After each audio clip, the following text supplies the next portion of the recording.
खिलाने में व्यर्थ कर देने का नहीं है। अदिति, सती, तुम किस चिंता से व्यग्र हो दीदी? क्या तुम उस चिंता से परिचित नहीं? नहीं दीदी। और सती, तुम? मैं भला आपकी चिंता कैसे जान सकती हूँ दीदी? ये चिंता मेरी नहीं है, हम सबकी है।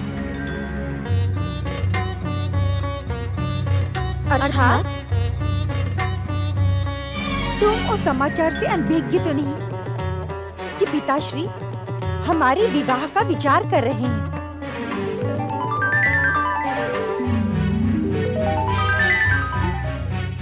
भीरू स्त्रियों की भांति लज्जा करने की आवश्यकता नहीं है। हमें अपने भावी पतियों का निर्णय स्वयं करना होगा।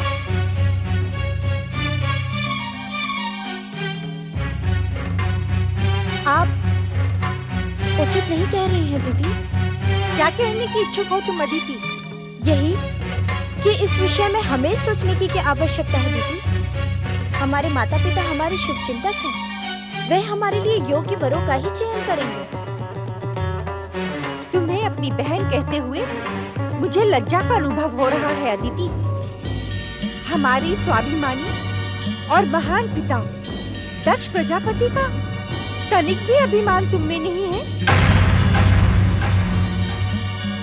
चकित होने की आवश्यकता नहीं है। तुम्हारी संकेतों की भाषा हम समझ नहीं पा रहे हैं दीदी। यदि संकेतों की भाषा समझ नहीं पा रही हो तो मैं सरल भाषा में कहती हूँ। क्या तुम दोनों अपने आप को माता पिता की इच्छा के सम्मुख समर्पित कर देने की इच्छुक हो?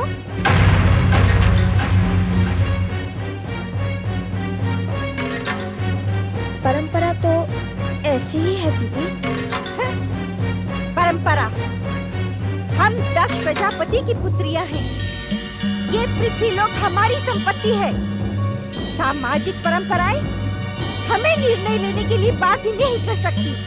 किंतु क्या भविष्य तुम्हारे निर्णय को अनुचित नहीं कहेगा? भविष्य से भयभीत होकर स्थिति अपना सौभाग्य बदल नहीं सकती, अपितु अपने निर्णय से भविष्य को अपनी प्रशंसा करने के लिए विवश कर देगी। जानती हो क्यों? क्यों दीदी?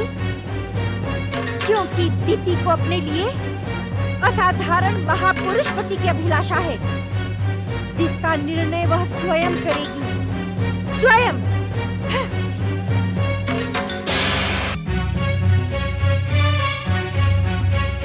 हमारी दीदी हमारे पिता के समान ही अहंकारी हैं। उन्हें अपना कठोर स्वभाव बदलना ही होगा। स्वभाव तो परिस्थितियों के कारण जन्म लेते हैं दीदी हम सब बहनों में ज्येष्ठ हैं। उनके जन्म के समय हमारी पिताश्री में अहंकार और प्रतिशोध की भावना अत्यधिक थी। तुम सत्य कह रही हो सती। परिस्थिति अनुकूल होने और हम सबके जन्म के कारण पिताश्री का स्वभाव अब पहले जैसा नहीं रहा, जिसका प्रभाव हम सब पर पड़ा। एक बात पूछूं सती? पूछो ना दीदी। सत्य कहेगी? असत्य क्या होता है ये तो तुम्हारी बहन जानती भी नहीं दीदी। पति के विषय में तेरा क्या विचार है सती? आहो दीदी आहो। क्या हुआ सती? उनका स्मरण करवाकर तुमने मेरे मन को उनकी दिव्य भक्ति से भाव विभोर करा दिया है दीदी। आहो दीदी आहो। उनका स्मरण करवाने के कारण मैं तुम्हारी ऋणी हो गई हूँ। किंतु वे हैं कौन? जन्म जन्मांतर से मुझे आश्रय प्रदान करने वाले मेरे पति परमेश्वर महादेव शिव हैं दीदी। उनके अतिरिक्त मैं किसी और के विषय में विचार भी नहीं कर सकती। किंतु माता पिता ने इसके विपरीत निर्णय लिया तो? निश्चिंत रहो दीदी। श्री महागणेश की लीला और महादेव शिव की इच्छा के कारण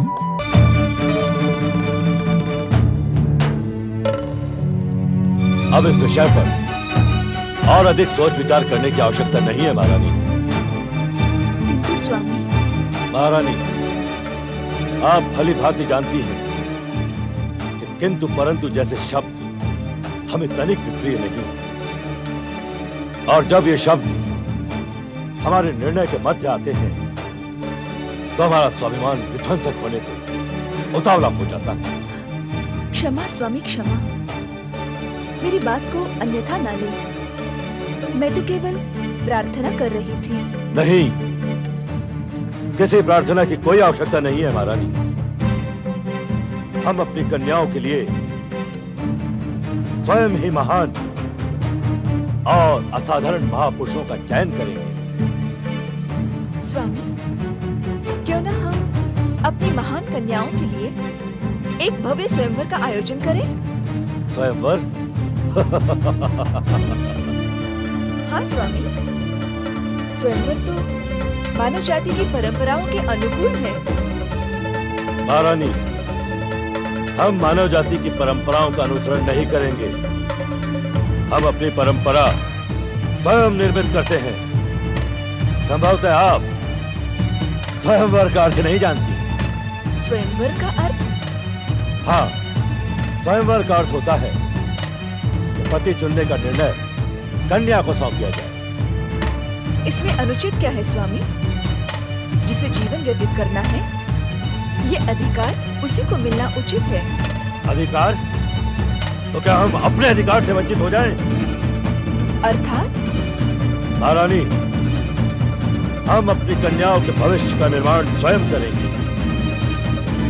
महारानी, हम भली भांति जानते हैं कि हमारी पुत्रियों की योग्य कौन कौन है। महारानी वीरनी, हम दक्ष प्रजापति घोषणा करते हैं कि अपनी पुत्रियों के भविष्य का निर्णय हम करेंगे, केवल हम।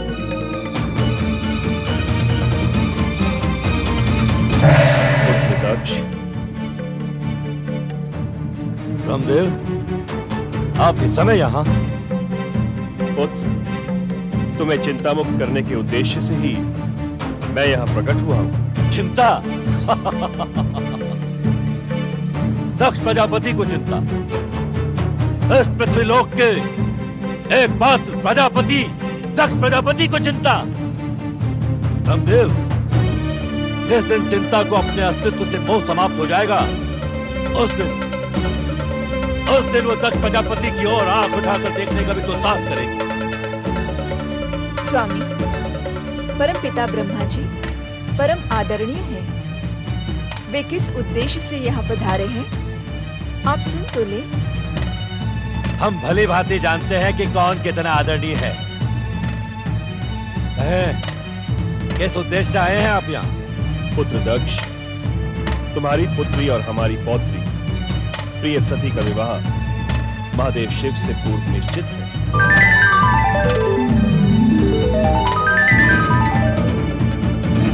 शिव? क्या आपने सोच भी कैसे लिया ब्रह्मदेव कि हम अपनी प्रिय और तेजस्वी पुत्री सती का विवाह उस धन धड़क बबूधारी शिव से करेंगे?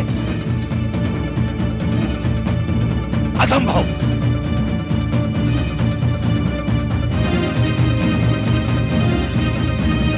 दक्ष, संभवतः तुम महादेव शिव की महानता से अपरिचित हो, इसी कारण तुम उनके प्रति अपमानजनक शब्दों का प्रयोग कर रहे हो। प्रजापति दक्ष अपनी महानता के अतिरिक्त किसी अन्य की महानता को जानने का इच्छुक भी नहीं है ब्रह्मदेव। तुम्हें परामर्श देना हमारा कर्तव्य था। आपको परामर्श देने के लिए हमने आमंत्रित नहीं किया था। तुम आमंत्रित करो अथवा ना करो, किंतु ब्रह्म वाक्य अटल है। तुम्हारी पुत्री सती शिव संगिनी शक्ति का मानवीय अवतार है। ये तो संयोग मात्र है कि मातृ शक्ति ने तुम्हारी पुत्री के रूप में जन्म लेकर तुम्हें कृतार्थ किया है।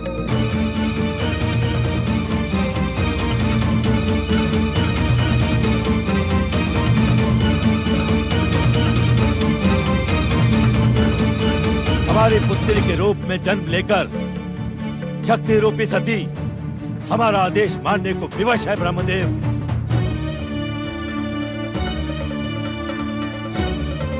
और हमारा आदेश है कि सती का विवाह उस नम धड़म भभूधारी शिव से कदापि नहीं होगा, कदापि नहीं।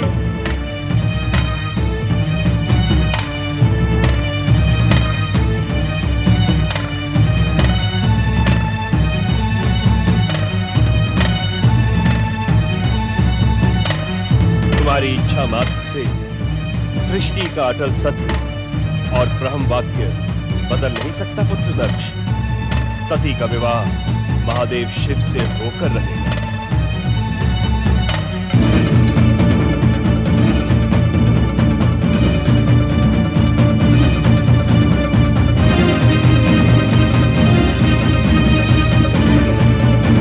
असंभव।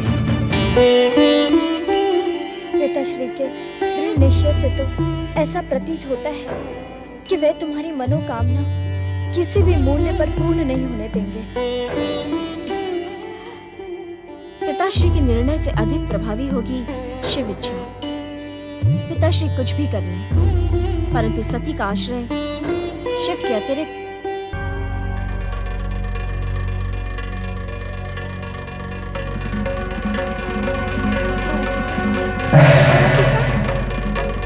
मेरी बात सुनिए परमपिता, मुझे दर्शन दे।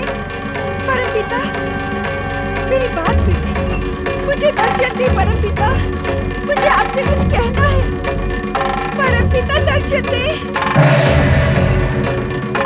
प्रणाम परमपिता। अखंड सौभाग्यवती भव पुत्री। तुम मुझे इस प्रकार क्यों पुकार रही थी पुत्री दीदी? इस प्रकार मेरी उपेक्षा क्यों परमपिता? आप मेरे साथ ऐसा अन्याय क्यों कर रहे हैं? उपेक्षा, अन्याय? मैं कुछ समझा नहीं पुत्री। आप तो हर मन की बात जानते हैं परमपिता। मैं दक्ष प्रजापति की ज्येष्ठ पुत्री और आपकी ज्येष्ठ पौत्री हूँ, किंतु आपने मेरी उपेक्षा करके मेरी छोटी बहन सती की विवाह संबंध की घोषणा कर दी, जबकि दक्ष कन्याओं में विवाह का प्रथम अधिकार मेरा है। पुत्री दीदी, हर किसी के भविष्य का कथन करना उचित नहीं होता, इससे भ्रम उत्पन्न होता है। नहीं परमपिता, अब मुझे भी मेरे भावी पति के विषय में बताएं। ये अनुचित है पुत्री। ब्रह्मवाक्य अटल सत्य होता है परमपिता, वह अनुचित कैसे हो सकता है? आप मेरे आग्रह की उपेक्षा न करें, मुझे बताएं कि मेरा पति कौन होगा। तुम्हारा ही नहीं, अदिति आदि प्रजापति दक्ष की कुल 13 कन्याओं का विवाह कश्यप ऋषि के साथ होगा। ये आप क्या कह रहे हैं परमपिता? मैं इस अन्याय को कदापि स्वीकार नहीं करूंगी। क्या कहने की इच्छुक हो तुम? मेरे पति पर केवल मेरा अधिकार होगा। मैं किसी अन्य का हस्तक्षेप कदापि स्वीकार नहीं करूंगी। अपने पिता दक्ष के समान तुम्हारा स्वभाव भी हठी है, किंतु प्राणी लोक का हर प्राणी नियति के आगे विवश है। अर्थात जिस प्रकार तुम्हारी बहन सती का भविष्य महादेव शिव से जुड़ा है, उसी प्रकार तुम 13 बहनों का भाग्य कश्यप ऋषि से जुड़ा है। मैं इस अटल नियति को पलट दूंगी, इसे कदापि स्वीकार नहीं करूंगी। कठोर से कठोर हठ साध कर भी तुम इस अटल नियति को बदल नहीं सकते। आप इस सत्य से भली भांति परिचित है परमपिता कि मैं अपने पिता दक्ष के समान ही हठी स्वभाव की हूँ। नियंता की नियति को मैं अपने हठ से बदलने पर विवश न कर दूं, तो मेरा नाम भी दक्ष पुत्री दिति नहीं है।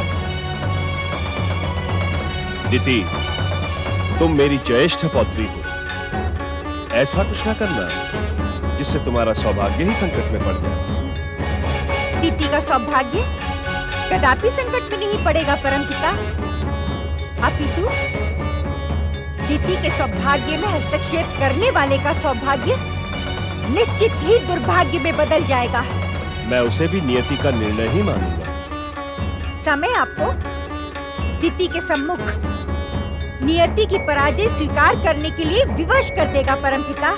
मेरी ज्येष्ठ पौत्री दिति, अपने हट का त्याग करो और इस सत्य को स्वीकार कर लो कि हम सब नियंता के नियति पाश से बने हैं। हम जो कुछ भी करते हैं वो नियंता की इच्छा पर ही निर्भर होता है। हमारा अहंकार उसे अपनी उपलब्धि मान लेता है, किंतु उसका परिणाम कदापि हमारे हित में नहीं होता।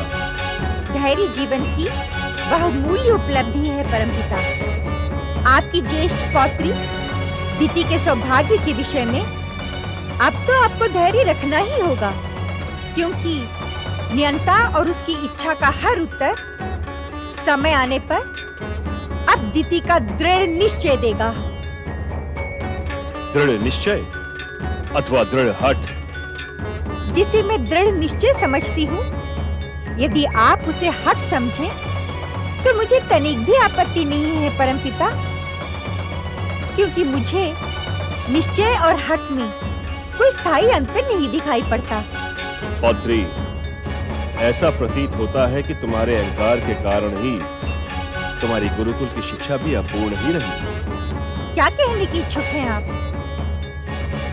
मेरे पुत्र दक्ष ने इस युग के सर्वश्रेष्ठ विद्वान जिस गुरु के पास तुम्हें शिक्षा प्राप्त करने के लिए भेजा था, विश्वास नहीं होता कि उसने तुम्हें निश्चय और हठ के मध्य स्थायी अंतर का भेद न समझाया हो।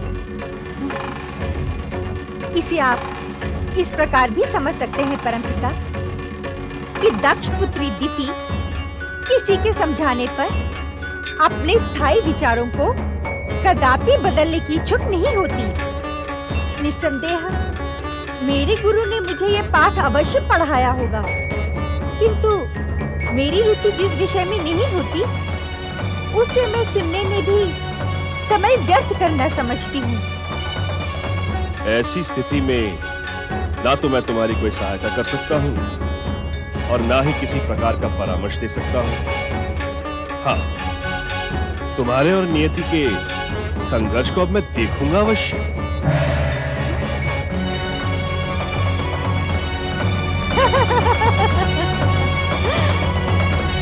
अवश्य देखना परमपिता, अवश्य।